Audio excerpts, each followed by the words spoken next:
In 1944, deep beneath the Pacific waves, the USS Tang was living its finest hour.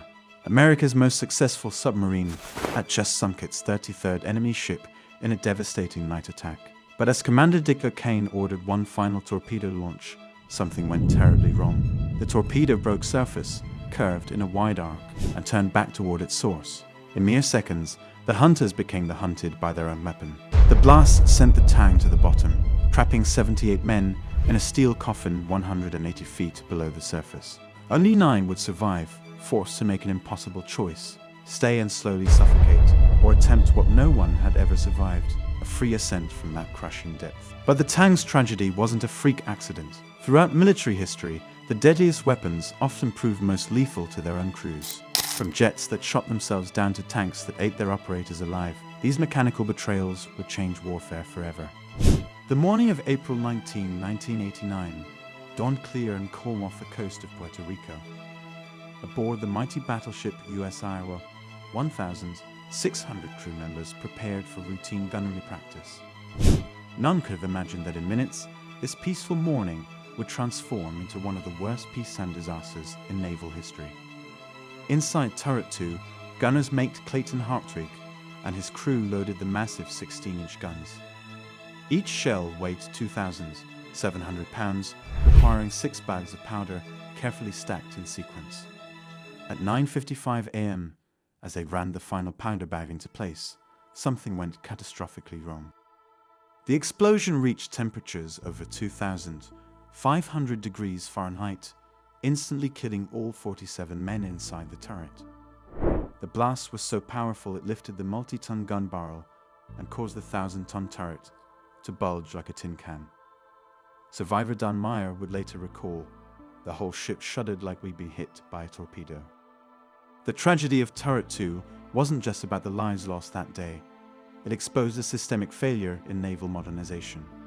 The Iowa was a World War II-era battleship, recommissioned in the 1980s as part of President Reagan's 600-ship Navy initiative. But bringing these old warriors back to life meant mixing 1940s machinery with modern ammunition, a combination that would prove deadlier than anyone anticipated. The Navy's initial investigation shocked the nation. Desperate for answers, they blamed gunner's mate Hartwig, suggesting he had deliberately caused the explosion in a suicidal act. They cited his recent purchase of life insurance and alleged personal problems. But something didn't add up. The powder bags used that day were decades old, manufactured in the 1940s and stored in unclimatized conditions. The rammer speed used to load them was faster than specifications allowed. And most crucially, the Navy had been experimenting with new types of projectiles and powder combinations without adequate testing. Independent investigators from Sandia National Laboratories uncovered the truth through extensive testing. The real culprit wasn't sabotage. It was the deadly combination of deteriorated powder bags and over-ramming. The bags had been compressed too tightly, increasing pressure and friction until they spontaneously ignited. The Navy had prioritized firepower over safety, and 47 sailors paid the ultimate price. The aftermath changed everything. The Navy was forced to acknowledge its mistakes and implement sweeping reforms. All battleship turret operations were suspended. New safety protocols were established. The surviving family members, initially blamed for questioning the Navy's conclusions, were finally vindicated. But if the Iowa's tragedy exposed the dangers of modernizing old weapons, what happened next would challenge our understanding of physics itself. In 1956, a routine weapons test would create an aviation incident so bizarre that engineers initially refused to believe it was possible. Test pilot Tom Attridge had experienced plenty of strange things in his aviation career, but nothing could have prepared him for what happened on September 21, 1956. What started as a routine weapons test over Long Island would end with him in the history books for an achievement that seemed to defy the laws of physics. The day began normally enough. Attridge was testing the F-11 Tiger's new 20mm cannons at the weapon's range. The protocol was simple: climb to 20,000 feet, enter a steep dive, fire a burst of rounds, then pull up at 13,000 feet. But physics had other plans. During his dive, Attridge fired a 4-second burst from his cannons. As he continued downward, his windscreen suddenly shattered. His first thought was a bird strike. He was half right about being hit, but this was no bird. In a twist that seemed to defy logic, the F-11 had achieved the impossible. The mathematics of what happened next fascinated engineers. The bullets left the guns at about 2,000 feet per second, but their speed quickly decreased due to air resistance. Meanwhile, the Tiger was accelerating through its dive, following an arc that intersected perfectly with the decelerating path of its own rounds. Like a cosmic game of pool played at supersonic speeds, plane and projectiles met in a collision course. The resulting damage was catastrophic. Bullets pierced the windscreen, punctured the nose cone, and severely damaged one of the engines. Attridge, struggling with his crippled aircraft, somehow managed to nurse it toward the nearest airfield. The Tiger crashed just short of the runway in a wooded area. Miraculously, despite severe injuries, Attridge survived. Engineers initially refused to believe the pilot's report. How could a plane be fast enough to catch up with its own bullets? Detailed analysis revealed that while the bullets left the gun at 2,000 feet per second, they slowed dramatically due to air resistance. The F-11, meanwhile, was diving at supersonic speeds along a curved path that brought it directly into their trajectory. It was a perfect storm of aerodynamics and probability. The humor of being shot by myself didn't occur to me until much later. Attridge said after recovering, "In the moment, I was just trying to stay alive." But the implications of his misadventure reached far beyond a single incident. The F-11's self-shooting fundamentally changed how fighter aircraft were designed and tested. Engineers developed new predictive modeling systems to track projectile paths in relation to aircraft trajectories. They revolutionized the positioning of gun ports and weapon bays to prevent intersection with likely flight paths. Modern fighters now use sophisticated computer systems that create no-fire zones, automatic restrictions that prevent weapons discharge when the aircraft's projected flight path might intersect with the munitions. But while Attridge's encounter with his own bullets was a singular event, beneath the waves, sailors were facing a far more persistent threat. In the freezing waters of the Arctic, a British cruiser was about to learn that sometimes the most dangerous torpedo is your own.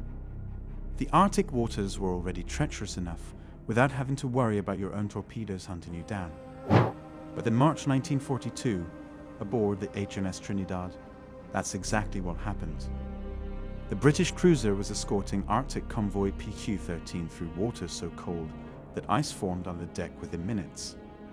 When German destroyers appeared through the swirling snow, the Trinidad's crew had only moments to react.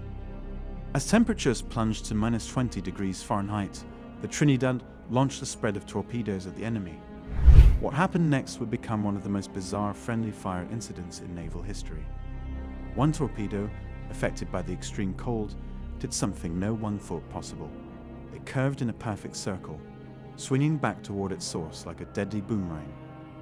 The crew watched in horror as their own weapons slammed into the Trinidad's hull, tearing a 20-foot gash in the starboard side and killing 32 sailors. The sea was so cold that the torpedo's gyroscope malfunctioned, but this wasn't just a freak accident. It exposed a fundamental flaw in torpedo design that would haunt navies throughout the war. The Trinidad limped to Murmansk for repairs, but her troubles weren't over. During the return journey to Britain, German bombers found the wounded ship. Already compromised by the torpedo damage, she couldn't survive the assault. The pride of the Royal Navy had to be scuffled by her own crew. But if the Trinidad's circular torpedo was a tragic anomaly, the US Navy's Mark 14 torpedo was a systematic disaster. For the first 2 years of World War II, American submariners faced a nightmare. Torpedoes that either ran too deep, failed to detonate, or exploded prematurely, if they worked at all. The statistics were staggering. In early war patrols, up to 70% of American torpedoes failed to detonate properly. One submarine, the US Tang, fired 15 torpedoes at a single Japanese tanker. Despite perfect firing solutions, the ship remained afloat. Investigation later revealed that the Mark 14's magnetic exploder, designed to detonate under enemy ships, was completely ineffective. We were fighting two enemies, recalled submarine veteran George Ryder. The Japanese above us and our own torpedoes below us. Sometimes I wasn't sure which was more dangerous. We'd spend hours stalking a target, get into perfect position fire, and watch our torpedoes either pass harmlessly underneath or fail to explode on impact. Meanwhile, we're sitting ducks for enemy destroyers. The Navy's Bureau of Ordnance had tested the torpedo's components separately, but never conducted complete live-fire tests, claiming they were too expensive at $10,000 per torpedo. They'd also ignored reports from submarine commanders, insisting the problems were due to poor marksmanship rather than faulty weapons. This institutional arrogance would soon exact a terrible price. But in the relentless drive to automate warfare, another deadly innovation was about to emerge. Deep in the Soviet Union, engineers had created a tank that could load its own guns faster than any human. The only problem, sometimes it couldn't tell the difference between shells and the men loading them. In the race to create the perfect tank, Soviet engineers made a deadly compromise. The T-64's revolutionary autoloader could fire 8 rounds per minute, twice as fast as a human loader. But this mechanical marvel had a dark side.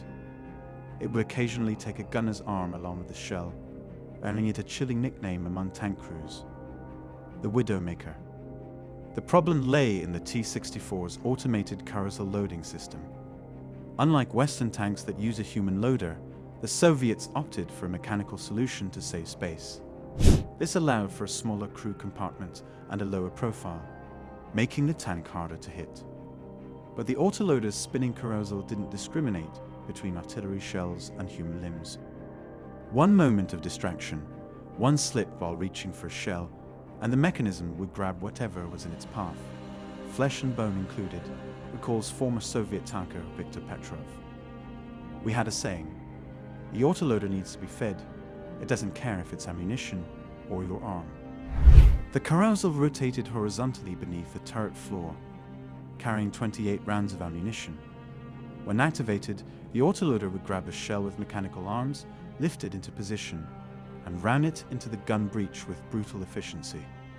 The system saved precious seconds in combat, but its speed came at a terrible cost. Training manuals devoted entire sections to avoiding amputation, something no Western tank crew had to worry about. The warnings were explicit. Never reach into the autoloader area while the system was powered. But in the heat of battle, with shells needing to be replenished quickly, these safety protocols often went ignored. During the Gulf War, American tank crews reported finding Soviet-designed tanks with bloodstains around their autoloaders, grim evidence of the mechanism's appetite. But the Soviets considered these casualties acceptable losses in their quest for automation. Tank designer Alexander Morozov defended the design. In war, you must balance human safety with combat effectiveness. The T-64's legacy of mechanical menace continued with its successors, the T-72 and T-80. Despite modifications, the fundamental danger remained. Modern Russian tanks still use autoloaders, though with improved safety features. But veterans still warn new crew members. The autoloader doesn't know the difference between a shell and your arm. It will take both with equal enthusiasm. But while Soviet tank crews learned to fear their own machines, halfway around the world, American soldiers in Vietnam were about to face a different kind of betrayal. This time, the weapon turning against them would be the most basic tool of infantry warfare, their own rifles. When Marine Corps Jim Wadecki first arrived in Vietnam in 1965, he was handed what he was told was the most advanced combat rifle ever made, the N16. Within weeks, he'd be carrying a captured AK-47 instead. The M16 was a virtual death sentence, he later testified. We were better off with the enemy's rifle than our own. The N16's journey from military marvel to military nightmare began with a bold promise. This lightweight, high-velocity weapon would revolutionize warfare. Its plastic and aluminum construction made it 3 pounds lighter than the M14 it replaced. Its small caliber, high-velocity rounds could tumble on impact, creating devastating wounds. On paper, it was perfect. But Vietnam wasn't paper. It was mud, rain, and humidity. It was soldiers crawling through rice paddies and swamps. And in these conditions, the M16 revealed a fatal flaw. It would jam at the worst possible moments, leaving American troops defenseless in the heat of battle. In one infamous incident during Operation Starlight in 1965, Marine Corps Sergeant Donald Randall found himself in command of a platoon pinned down by enemy fire. Of the 14 16s in his unit, only 4 would fire. The rest had jammed solid, their extraction systems clogged with powder residue and debris. 19 Marines died that day, many found with their rifles torn down beside them, desperately trying to clear their weapons as the enemy advanced. The problem wasn't just one flaw. It was a perfect storm of military incompetence and corporate corner cutting. The Army had changed the rifle's powder specification from the type it was designed for to a dirtier burning variety that followed the action. They'd failed to chrome plate the chamber and barrel, leaving them vulnerable to corrosion. Most criminally, they'd shipped the rifles without cleaning kits or manuals, telling soldiers the weapon was self-cleaning. The situation became so desperate that soldiers started writing letters home, begging their families to send cleaning supplies and lubricants. Some even wrote to their congressman. One letter read, "Virtually every one of our dead was found with his rifle torn down next to him, where he had been trying to fix it." A congressional investigation in 1967 revealed the horrifying scope of the problem. Records show that 80% of all US casualties in Vietnam had occurred during firefights where their M16s had malfunctioned. The Army had received reports of the problems as early as 1965, but had dismissed them as soldier error. But while American troops were battling their own rifles in Vietnam's jungles, on the other side of the world, Soviet engineers were about to create something far more catastrophic. In their desperate race to match America's space program, they would build a rocket so powerful its explosion would leave a crater visible to this day. On July 3, 1969, the largest non-nuclear explosion in human history lit up the Kazakhstan steppe. The Soviet N-1 rocket, their answer to America's Saturn V, had just demonstrated why rushing weapons development can be catastrophic. The blast was so massive it melted sand into glass a kilometer away, leaving a crater that exists to this day. The N-1 represented everything wrong with the Cold War arms race, rushing technology beyond its limits, sacrificing safety for speed, and putting political goals ahead of engineering reality. Standing taller than a 30-story building, the rocket's first stage used 30 engines working in concert, a feat of engineering that would prove impossible to control. The N-1 was a monument to desperation, says space historian Asif Siddiqui. They tried to solve with quantity what they couldn't achieve with quality. 30 engines meant 30 ways to fail, and each failure could trigger a chain reaction. The Soviets, desperate to beat America to the moon, had skipped crucial testing phases. They couldn't afford the luxury of careful development, not with the Americans so close to landing on the moon. That fatal day in 1969, everything that could go wrong did. Just seconds after liftoff, a loose bolt was sucked into one engine, causing it to fail. The rocket's KORD computer system, designed to compensate for engine failures, followed its programming perfectly, with catastrophic results. It shut down the opposing engine to maintain balance, creating an oscillation effect that cascaded through the system. As the rocket lost control, its emergency systems tried to shut everything down. But by then, the N-1 was already falling back toward its launch pad. The impact triggered the largest explosion in space program history. The fireball was so intense it vaporized much of the massive rocket instantly, leaving a massive crater and raining debris across miles of desert. The blast wave shattered windows 40 miles away. Witnesses described seeing a miniature sun rising from the steppe. The heat was so intense it created a glass-lined crater where sand had literally melted and reformed. Launch Complex 110 East, a massive concrete structure designed to withstand rocket launches, was severely damaged. But perhaps most tragic was what the explosion represented, the death of the Soviet moon program. 3 more N-1 rockets would fail before the program was cancelled, each failure spectacular in its own right. The final launch in 1972 saw a rocket explode so violently that pieces of its engines were found embedded in concrete bunkers nearly a mile away. Yet, even as the Soviets were creating history's largest explosions in Kazakhstan, deep beneath the Arctic ice, another Cold War nightmare was unfolding. The crew of a nuclear submarine was about to face a choice that would redefine the meaning of sacrifice. July 4th, 1961. 300 feet beneath the Arctic ice, the K-19, one of the Soviet Union's first nuclear submarines, was about to earn a nickname that would haunt submariners for generations: the Widowmaker. The submarine's nuclear reactor had just sprung a fatal leak in its cooling system. Without coolant, core temperatures were rising toward meltdown. Not only would this kill everyone aboard, the explosion would also scatter radioactive debris across the North Atlantic, possibly triggering World War II. The United States would likely mistake it for a nuclear attack. Captain Nikolai Zotayev faced an impossible situation. The K-19 carried no spare parts, no radiation suits, and no backup cooling system. The submarine's designers, rushing to meet impossible deadlines, had skipped to these unnecessary safety features. Now, 8 men would pay for that haste with their lives. To prevent meltdown, volunteers would have to enter the reactor compartment and weld a new cooling system in place, working just feet from the exposed reactor core. The radiation levels were so high that the men would receive lethal doses within minutes. It was effectively a suicide mission. These men knew what radiation would do to them, recalled survivor Boris Korchalov. They'd seen the training films, but they went anyway. We could hear them vomiting as they worked, their skin already burning from the radiation, but they kept welding. The temporary cooling system worked, but at a terrible cost. All 8 members of the repair team died within days, their bodies so radioactive they had to be buried in lead-lined coffins. 20 more crew members would die from radiation exposure over the next 2 years. But the K-19 wasn't an isolated incident. The Soviet submarine K-27 suffered a similar fate in 1968, and the K-429 would lose 16 men to design flaws in 1983. The drive to match American nuclear capabilities had pushed Soviet engineering beyond its limits, creating vessels that were as dangerous to their crews as to any enemy. We called them atomic death boats. One former Soviet submarine designer admitted years later, "We knew they weren't ready. We knew they weren't safe. But orders were orders, and the Americans had to be matched at any cost." The human toll was staggering.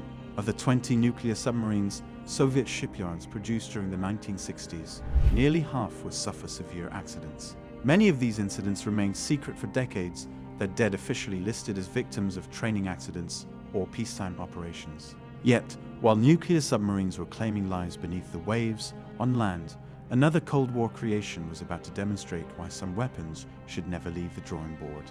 In 1957, American engineers began work on a weapon so terrifying that even its own creators would eventually call it too brutal to use.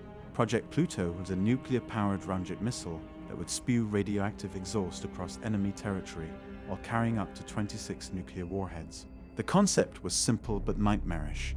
An unshielded nuclear reactor would heat incoming air to extreme temperatures, providing thrust for a missile that could fly for weeks or months at a time. The problem? Every test of the engine would contaminate huge swaths of land with radiation. Even the test facility had to be built with a 4-foot-thick concrete wall between the engine and the control room. It was like a flying Chernobyl, called project engineer Robert Colvert. The exhaust alone would kill everyone under its flight path. We designed it to fly low, maximizing casualties from radiation exposure. Then we realized, how do you even test something like this? Where could you possibly fly it? But if Project Pluto represented the terrifying apex of Cold War technology, Britain's Great Panjandrum showed the absurd depths military desperation could reach. Picture this: a massive wooden wheel, 10 feet in diameter, packed with explosives and propelled by rockets attached around its rim. The idea was to roll it off landing craft during D-Day, allowing it to breach German coastal defenses. During its first test in 1943, the Panjandrum worked perfectly for about 10 seconds. Then the rockets began detaching, sending the flaming wheel careening across the beach. Test observers, including several high-ranking military officials, found themselves running for their lives as their own creation chased them down the shoreline. The thing was like a circus act gone wrong, recalled one engineer present at the tests. Rockets were flying everywhere, the wheel was wobbling like a drunk, and we're all diving behind anything we could find. Some poor chap's car got hit by a rocket. Better the car than him, I suppose. Undeterred by this spectacular failure, the military ordered more tests. Each attempt proved more dangerous than the last. During one test, the Panjandrum made a complete U-turn and chased its launch team back up the beach. In another, it fell over, continuing to spin like a giant, rocket-powered bustle. The project's final test in January 1944 was filmed for senior military officials. The footage shows the Panjandrum rolling majestically off its launch ramp before immediately veering off course, its rockets detaching in all directions. The beach was evacuated in what one observer called an organized stampede. But while some experimental weapons were comically dangerous, others would prove lethal in ways no one could have predicted. Deep in a naval ammunition depot, a chain reaction was about to demonstrate why some safety regulations were written in blood. On November 10, 1944, the U.S. Mount Hood lay anchored in Seidler Harbor, preparing to resupply ships for the Philippines campaign. Our holds contained over 3,800 tons of ammunition. No one noticed the small fire that started below decks until it was too late. The explosion that followed was so massive, it actually photographed itself on the film of a camera 3,500 yards away. The Mount Hood simply vanished. Where a 459-foot ship had floated moments before, there was only a column of smoke rising 7,000 feet into the air and a crater 40 feet deep in the harbor floor. The blast waved, devastated nearby ships. The U.S. Mindanao, anchored 350 yards away, lost 23 crew members to debris and shrapnel. In total, 45 men aboard the Mount Hood and 327 nearby sailors died instantly. Only a few pieces of the ship were ever found, the largest being a 65-pound fragment of steel plating discovered over 2,000 yards away. There was no warning, no time to react, recalled survivor James Johnston from a nearby vessel. One moment the Mount Hood was there, the next, just a blinding flash and a wall of water coming at us. When we could see again, she was gone. Not sinking, not burning, gone. But the Mount Hood disaster wasn't unique. Throughout military history, ammunition storage has proven as dangerous as any enemy action. In 1917, the HMS Vanguard exploded at anchor in Scapa Flow when unstable cordite detonated in her magazines, killing 843 men. The blast was so powerful that pieces of armor plate were found 3 miles away. Perhaps most tragic was the Port Chicago disaster of 1944. Port training, unsafe conditions, and racial discrimination combined with devastating results. African-American sailors, given no training in ammunition handling, were forced to load ships at dangerous speeds. On July 17, 1944, something went wrong. The resulting explosion killed 320 men instantly and wounded 390 more. The blast registered as a 3.4 magnitude earthquake. They had us racing to load ships, competing against each other, recalled survivor Robert Allen. Nobody taught us about safety. We were just told to work faster, faster, faster. The officers would bet on which crew could load more tonnage per hour. The investigation revealed horrifying safety violations. Bombs were being dropped into cargo holds. Damaged ammunition was routinely handled without precautions. Warning signs were ignored because production quotas took priority over safety. These disasters led to fundamental changes in ammunition handling. Modern facilities use quantity-distance relationships, ensuring that an explosion in one magazine can't trigger others. Automated handling systems keep humans away from the most dangerous operations. Every procedure is now designed around one central principle: ammunition never forgives mistakes. Yet, even as these lessons were being learned in blood, another deadly aspect of aircraft design was about to emerge.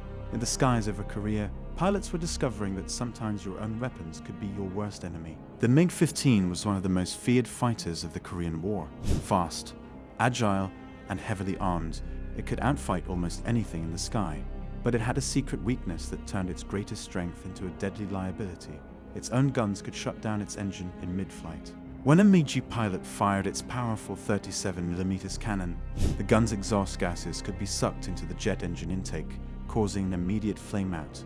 For pilots engaged in dogfights miles above the Earth, this design flaw turned every trigger pulled into a gamble with death. It was like playing Russian roulette at 30,000 feet, recalls former Soviet pilot Viktor Belenko. You'd be chasing an American F-86, finally get him in your sights, pull the trigger, and suddenly your engine quits. Now you're falling out of the sky, trying to restart your engine while your target escapes. The phenomenon known as gun gas ingestion wasn't unique to the MiG-15, but while other aircraft manufacturers found ways to redirect gun gases away from engine intakes, the MiG's design made this particularly lethal. The guns were mounted directly beneath the air intake, creating a perfect path for hot gases to enter the engine. Soviet engineers have rushed the MiG-15 into production to counter American air superiority in Korea. In their haste, they'd overlooked how the gun gases would interact with the engine at high altitudes. The solution they eventually gave their pilots was brutally simple: don't fire the guns while at high altitude or low airspeed. Try telling that to a pilot in combat, says aviation historian Yifin Gordon. You're in a dogfight, an enemy fighter crosses your sights, but you can't shoot because you're too high. It's an impossible situation. Some pilots would fire anyway, then immediately dive, using gravity to restart their engines if they flamed out. The MiG's guns were devastatingly effective when they could be used safely. The 37mm cannon could tear an American fighter apart with a single hit. But this power came at a terrible cost. During the Korean War, MiG pilots learned to fire in short bursts and immediately dive, accepting that every attack run might end with their engine dead. Modern fighter aircraft solved this problem through careful placement of gun ports and the use of gas deflectors. But the MiG-15's deadly flaw stands as a testament to the dangers of rushing weapon development. In their race to create the perfect fighter, Soviet engineers have created a plane that could be as deadly to its pilots as to the enemy. Today's weapons are more sophisticated than ever, yet the fundamental challenge remains the same: balancing power with safety, innovation with reliability. The lessons learned from these mechanical betrayals were written in blood, lessons we can't afford to forget. And if you thought that was crazy, then watch this video next for more shocking insights.